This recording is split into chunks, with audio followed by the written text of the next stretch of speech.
All right, time now for What Are the Odds? And here are the current odds for the Knicks to make the playoffs. They are currently plus 105 to make the playoffs. So if you bet 100, you get 105. They are currently minus 133 to miss the playoffs. So if you bet 133, you'll win 100. Joining us now to talk more Knicks is our SNY NBA insider, Ian Begley. And Ian, how important will Rose be in the second half of the season in order for them to make the playoffs?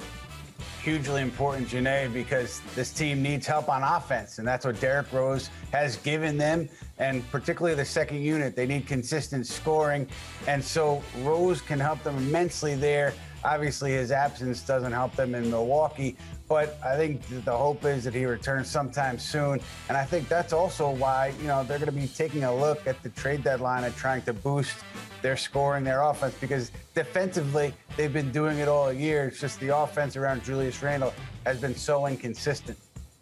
So obviously you think the Knicks need to be buyers before March 25th trade deadline. I think they will be. I think they're going to be aggressive in making calls. I don't think they're going to be sellers. I mean, listen, the wheels could fall off starting tomorrow, and bad enough to the point where they say, we're waving the white flag on the season. But I don't see that happening. I think the more likely scenario is they make calls and they look for shooting. They look for help in the backcourt. J.J. Redick is a name that I would keep on my radar if I was a Knicks fan, because I think that's the type of move that is most likely here at the deadline at this point.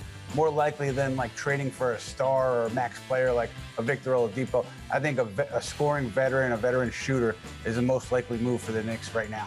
They get that scoring shooter. Do they make the playoffs?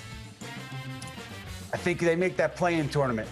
They're in that 7 to 10 position. And then, I think you probably like the odds with Tom Thibodeau, the idea that they got to win a game or two to get in, single game scenario. But it'll be interesting. I think they can get into that 7 to 10 real estate in the East, and they're in that play-in tournament, the first one that the NBA will be holding. Well, I think Knicks fans will be excited to hear that. Ian Begley, appreciate you.